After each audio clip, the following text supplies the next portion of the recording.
This is the moment we've all been waiting for. Today we're diving into one of the hottest topics in entertainment, the escalating feud between Drake and Kendrick Lamar. From their early collaborations to their recent diss tracks, we'll explore the twists and turns of this high-stakes rivalry. Buckle up, because this is more than just music, it's a clash of titans. Drake first connected with Kendrick Lamar around the time of the release of Drake's second studio album, Take Care, in 2011. This connection marked a significant moment in both artists' careers and would have a lasting impact on their trajectories in the music industry. Kendrick connected with Drake after his first show in Toronto. Drake had taken notice of Kendrick's talent and potential in the hip-hop scene. Their collaboration led to Kendrick contributing a memorable verse on Buried Alive Interlude, a track that appears on the deluxe version of Take Care. This track is significant as it showcases Kendrick's introspective and narrative style, fitting seamlessly into the theme of Drake's album. Buried Alive Interlude explores themes of fame, personal growth, and the pressures of success, aligning well with the overall tone of Take Care. Kendrick's contribution to the album was well received and is often cited as a standout moment that helped elevate his profile at a crucial early stage in his career. This collaboration not only helped Kendrick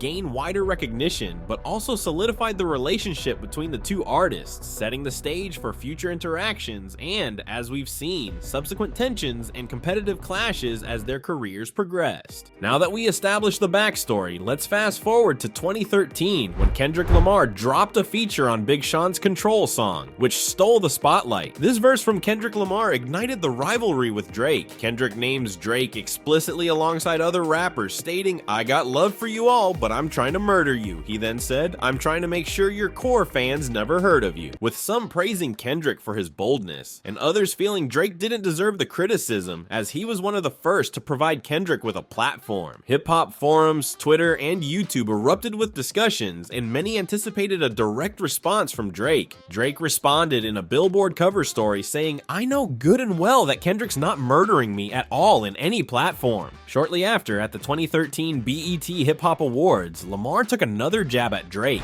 Fast forward to 2015, and Kendrick drops King Kunta with subtle jabs that appear to critique ghostwriting and other aspects of authenticity. The line, "I can dig rappin', but a rapper with a ghostwriter? What the F happened?" was widely believed to be aimed at Drake. Fans and critics were quick to associate this with Drake due to long-standing rumors. Debates over ghostwriting heated up, and the internet buzzed with theories. Then in 2018, Drake's Non-Stop song boasts about his dominance and ability to brush off criticism, which many thought addressed Kendrick's comments on authenticity. Fans and critics saw this as a thinly veiled response to Kendrick's accusations. The line sparked speculation that Drake was leaning into his reputation and addressing his critics indirectly. In 2021, Kendrick returns in Family Ties alongside Baby Keem. The line, "Smoking on your top 5 tonight," seemingly calls out the top rappers, hinting that Kendrick is still at the forefront of hip-hop. Fans were pumped, viewing this as a confident comeback from Kendrick. It reignited conversations about his place in the game, especially in relation to Drake. Then in October 2023, J. Cole perhaps accidentally reignited the beef on First Person Shooter with Drake. He rapped, "Love when they argue the hardest MC. Is it K. Dot? Is it Aubrey? Or me?"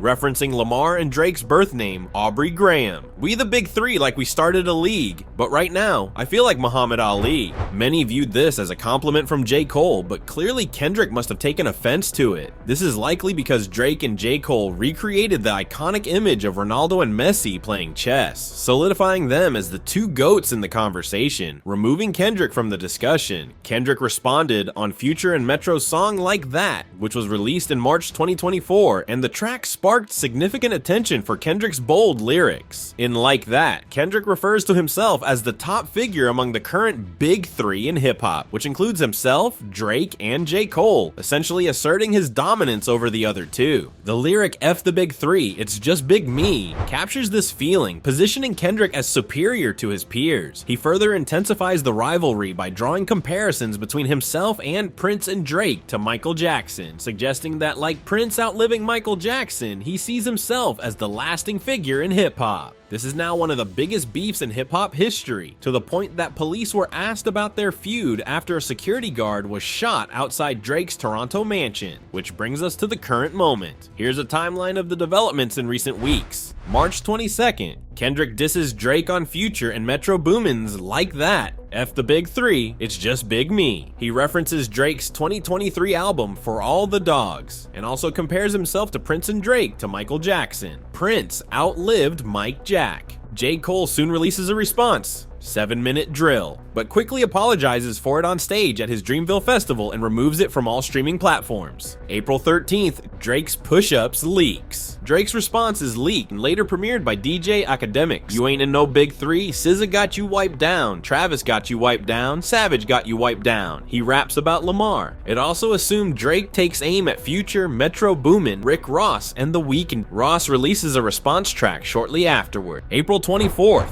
Drake responds with a second AI-assisted diss track, Made Freestyle. Drake's second diss track used AI technology to include verses from Tupac and Snoop Dogg, two of Kendrick's West Coast influences. In his own verse, Drake accuses Lamar of delaying his response track because he was scared to compete with the release of Taylor Swift's The Tortured Poets Department. Tupac's estate then threatened to sue Drake in response, so Drake removed the song from his social channels. Snoop Dogg responded to the news in a video on Instagram. They did what? When? How? Are you sure? He said, I'm going back to bed. Good night. April 30th. Kendrick hits back with a nearly 6.5-minute track, Euphoria. This is where it gets more complicated. Lamar's Euphoria hits hard, unleashing a bunch of allegations against Drake. He comes after Drake's skills as a rapper, use of AI, appearance, racial identity, and parenting. I got a son to raise, but I can see you know nothing about that, Kendrick raps. The title is a reference to the HBO series Euphoria, of which Drake is an executive producer. Kendrick teases that he'll go back-to-back with his tracks, and he delivers on it. May 3rd, Kendrick drops a follow-up, 616 in LA.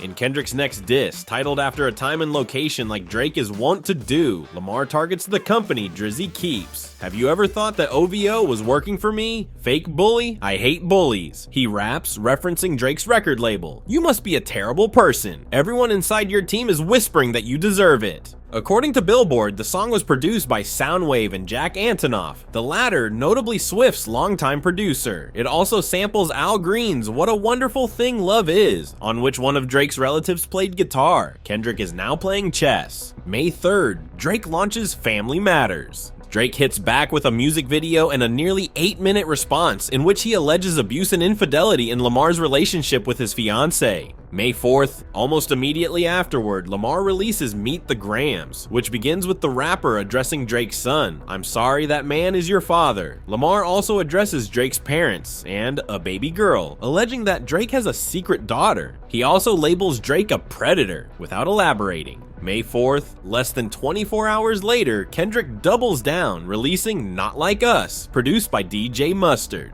Say Drake, I hear you like 'em young. You better not ever go to Cell Block 1. Lamar raps. This has become a massive hit song, which is an approach that many expected Drake to take first, as he has been the hit maker. May 5th, Drake softens his blows on The Heart Part 6. Referencing Lamar's The Heart series, Drake drops The Heart Part 6 inches in response. In the song, which samples Aretha Franklin's Prove It, Drake challenges Lamar's allegations, doubles down on his own against him, and says that he does not have a secret daughter. He sounds notably exhausted on the song, potentially taking a final bow with lines like, you know, at least your fans are getting some raps out of you. I'm happy I could motivate you. On May 10th, the TDE boss, Top Dog, tweeted, "This battle is over. A win for the culture while keeping it all on wax, especially when these publications try to make it something else. We proved them wrong. That's a victory within itself." On another note, it's time to wrap up this TDE 20-year anniversary compilation. Top Dog is stating that the battle is now officially over. However, this feud has not only captivated fans, but also sparked discussions about the boundaries in hip-hop battles, the use of technology in music, and how personal these disputes should get. As both artists continue to release music addressing each other, the hip-hop community watches eagerly to see how this will evolve. So what do you think about this feud between Drake and Kendrick Lamar? Is it pushing them to new artistic heights, or is it a distraction from their music? Drop your thoughts in the comments below, and if you you enjoyed this breakdown, don't forget to like, subscribe, and hit that notification bell for more deep dives into the biggest story.